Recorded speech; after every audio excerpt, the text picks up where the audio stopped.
الحمدللہ رب العالمین والصلاة والسلام علی سید المرسلین اما بعد فاعوذ باللہ من الشیطان الرجیم بسم اللہ الرحمن الرحیم۔ مدینہ کے سلطان رحمت المیان صلی اللہ تعالیٰ علیہ وآلہ وسلم کا فرمان عظمت نشان ہے، جسے کوئی مشکل پیش آئے اسے مجھ پر کثرت سے درود پڑھنا چاہیے، کیونکہ مجھ پر درود پڑھنا مصیبتوں اور بلاؤں کو ٹالنے والا ہے۔ صلو علی الحبیب صلی اللہ تعالیٰ علی محمد۔ رمضان شریف کی ہر شب آسمانوں میں صبح صادق تک ایک منادی یعنی اعلان کرنے والا فرشتہ یہ ندا یعنی اعلان کرتا ہے، اے بھلائی طلب کرنے والے، ارادہ پختہ کر لے اور خوش ہو جا، اور اے برائی کا ارادہ رکھنے والے، برائی سے باز آ جا۔ ہے کوئی مغفرت کا طلبگار کہ اس کی طلب پوری کی جائے، ہے کوئی توبہ کرنے والا کہ اس کی توبہ قبول کی جائے، ہے کوئی دعا مانگنے والا کہ اس کی دعا قبول کی جائے، ہے کوئی سائل کہ اس کا سوال پورا کیا جائے۔ اللہ پاک رمضان المبارک کی ہر شب میں افطار کے وقت 60,000 گناہ گاروں کو دوزخ سے آزاد فرماتا ہے، اور عید کے دن سارے مہینے کے برابر گناہ گاروں کی بخشش کی جاتی ہے۔ صلو علی الحبیب صلی اللہ تعالیٰ علی محمد۔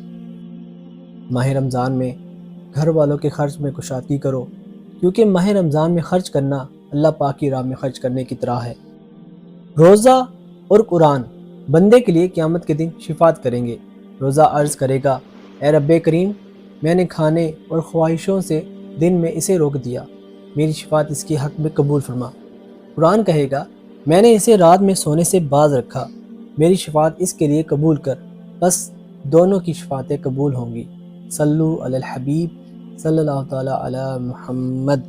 جس نے مکہ مکرمہ میں ماہ رمضان پایا اور روزہ رکھا اور رات میں جتنا میسر آیا قیام کیا، تو اللہ پاک اس کے لیے اور جگہ کے 1,00,000 رمضان کا ثواب لکھے گا، اور ہر دن ایک غلام آزاد کرنے کا ثواب، اور ہر رات ایک غلام آزاد کرنے کا ثواب، اور ہر روز جہاد میں گھوڑے پر سوار کر دینے کا ثواب، اور ہر دن میں نیکی اور ہر رات میں نیکی لکھے گا۔ یا الہی، تو مدینے میں کبھی رمضان دکھا، مدتوں سے دل میں یہ عطار کے ارمان ہے۔ صلو علی الحبیب صلی اللہ تعالیٰ علی محمد۔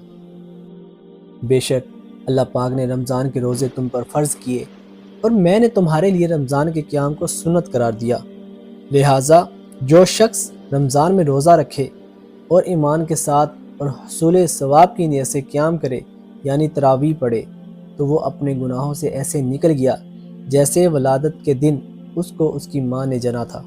صلو علی الحبیب صلی اللہ تعالیٰ علی محمد۔ آدمی کے ہر نیک کام کا بدلہ 10 سے 700 گنا تک دیا جاتا ہے۔ اللہ پاک نے فرمایا، ترجمہ یعنی سوائے روزے کے کہ روزہ میرے لیے ہے اور اس کی جزا میں خود دوں گا۔ اللہ پاک کا مزید ارشاد ہے، بندہ اپنی خواہش اور کھانے کو صرف میری وجہ سے ترک کرتا ہے، اور روزہ دار کے لیے 2 خوشیاں ہیں، ایک افطار کے وقت اور ایک اپنے رب سے ملاقات کے وقت۔ روزہ دار کے منہ کی بو اللہ کے نزدیک مشک سے زیادہ پاکیزہ ہے۔ صلو علی الحبیب صلی اللہ تعالیٰ علی محمد۔ روزہ سپ یعنی ڈھال ہے، اور جب کسی کے روزہ کا دن ہو تو نہ بےہودہ بکے اور نہ ہی چیخے، پھر اگر کوئی اور شخص اس سے گالم گلوچ کرے یا لڑنے پر آمادہ ہو تو کہہ دے، میں روزہ دار ہوں، توبوا الی اللہ استغفر اللہ۔ صلو علی الحبیب صلی اللہ تعالیٰ علی محمد۔ جس نے ایک دن کا روزہ اللہ پاک کی رضا حاصل کرنے کے لیے رکھا، اللہ پاک اسے جہنم سے اتنا دور کر دے گا جتنا کہ ایک کوا جو اپنے بچپن سے اڑنا شروع کرے یہاں تک کہ وہ بوڑھا ہو کر مر جائے۔ صلو علی الحبیب صلی اللہ تعالیٰ علی محمد۔ جس نے ماہ رمضان کا ایک روزہ بھی خاموشی اور سکون سے رکھا، اس کے لیے جنت میں ایک گھر سبز زبرجد یا سرخ یاقوت کا بنایا جائے گا۔ صلو علی الحبیب صلی اللہ تعالیٰ علی محمد۔ ہر شے کے لیے زکوٰۃ ہے، اور جسم کی زکوٰۃ روزہ ہے، اور روزہ آدھا صبر ہے۔ صلو علی الحبیب صلی اللہ تعالیٰ علی محمد۔ روزہ دار کا سونا عبادت اور اس کی خاموشی تسبیح کرنا ہے، اور اس کی دعا قبول اور اس کا عمل مقبول ہوتا ہے۔ سبحان اللہ۔ صلو علی الحبیب صلی اللہ تعالیٰ علی محمد۔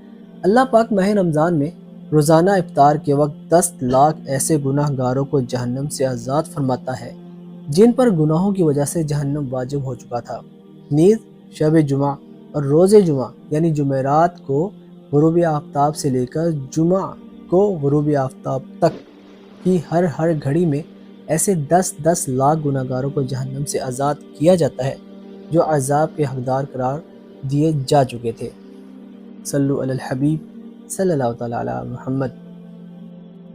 جو بندہ روزے کی حالت میں صبح کرتا ہے اس کے لیے آسمان کے دروازے کھول دیے جاتے ہیں اور اس کے اعضاء تسبیح کرتے ہیں، اور آسمان دنیا پر رہنے والے فرشتے اس کے لیے سورج ڈوبنے تک مغفرت کی دعائیں کرتے رہتے ہیں۔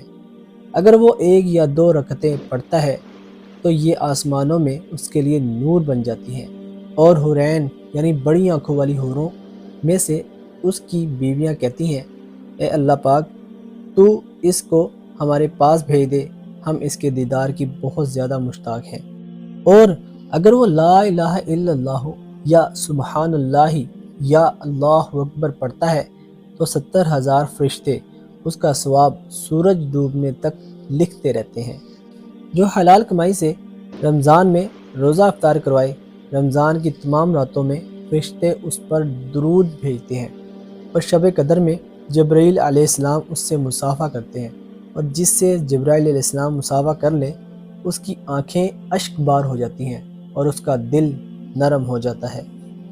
صلو علی الحبیب صلی اللہ تعالی علی محمد۔ جو بری بات کہنا اور اس پر عمل کرنا نہ چھوڑے تو اللہ پاک کو اس کی کچھ حاجت نہیں کہ اس نے کھانا پینا چھوڑ دیا ہے۔ حضرت علامہ علی قاری رحمۃ اللہ علیہ اس حدیث پاک کے تحت فرماتے ہیں، بری بات سے مراد ہر ناجائز گفتگو ہے، جیسے جھوٹ، بہتان، غیبت، تہمت، گالی، لعن طعن وغیرہ، جن سے بچنا ضروری ہے۔ ایک اور مقام پر فرمان مصطفیٰ صلی اللہ تعالیٰ علیہ وآلہ وسلم ہے، صرف کھانے اور پینے سے باز رہنے کا نام روزہ نہیں، بلکہ روزہ تو یہ ہے کہ لغو اور بیہودہ باتوں یعنی وہ بات جس کے کرنے میں معاصی یعنی نافرمانی ہے اس سے بچا جائے۔ روزے کی حالت میں جس کا انتقال ہوا، اللہ پاک اس کو قیامت تک کے روزوں کا ثواب عطا فرمائے گا۔ رمضان میں ذکر اللہ کرنے والے کو بخش دیا جاتا ہے، اور اس مہینے میں اللہ پاک سے مانگنے والا محروم نہیں رہتا۔ صلو علی الحبیب صلی اللہ تعالی علی محمد۔ یہ رمضان تمہارے پاس آ گیا ہے، اس میں جنت کے دروازے کھول دیے جاتے ہیں اور جہنم کے دروازے بند کر دیے جاتے ہیں اور شیاطین کو قید کر دیا جاتا ہے۔ محروم ہے وہ شخص جس نے رمضان کو پایا اور اس کی مغفرت نہ ہوئی، کہ جب اس کی رمضان میں مغفرت نہ ہوئی تو پھر کب ہوگی؟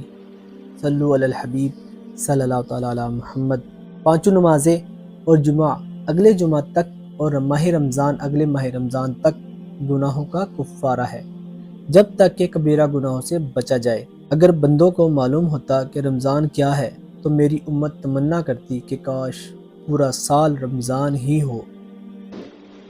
جس نے رمضان کے ایک دن کا روزہ بغیر رخصت و بغیر مرض افطار کیا یعنی نہ رکھا تو زمانے بھر کا روزہ بھی اس کی قضا نہیں ہو سکتا، اگرچہ بعد میں رکھ بھی لے، یعنی وہ فضیلت جو رمضان المبارک میں روزہ رکھنے کی تھی اب کسی طرح نہیں پا سکتا۔ میں سویا ہوا تھا تو خواب میں 2 شخص میرے پاس آئے اور مجھے ایک دشوار گزار پہاڑ پر لے گئے۔ جب میں پہاڑ کے درمیانی حصے پر پہنچا تو وہاں بڑی سخت آوازیں آ رہی تھی۔ میں نے کہا یہ کیسی آوازیں ہیں؟ تو مجھے بتایا گیا کہ یہ جہنمیوں کی آوازیں ہیں۔ پھر مجھے اور آگے لے جایا گیا تو میں کچھ ایسے لوگوں کے پاس سے گزرا کہ ان کو ان کے ٹخنوں کی رگوں میں باندھ کر الٹا لٹکایا گیا تھا، اور ان لوگوں کے جبڑے پھاڑ دیے گئے تھے جن سے خون بہہ رہا تھا۔ تو میں نے پوچھا یہ کون لوگ ہیں؟ تو مجھے بتایا گیا کہ یہ لوگ روزہ افطار کرتے تھے قبل اس کے کہ روزہ افطار کرنا حلال ہو۔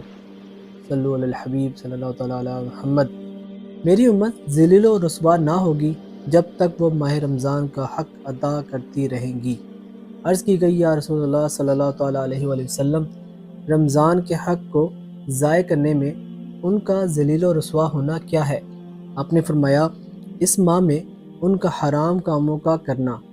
پھر فرمایا جس نے اس ماہ میں زنا کیا یا شراب پی تو اگلے رمضان تک اللہ پاک اور جتنے آسمانی فرشتے ہیں سب اس پر لعنت کرتے رہیں گے۔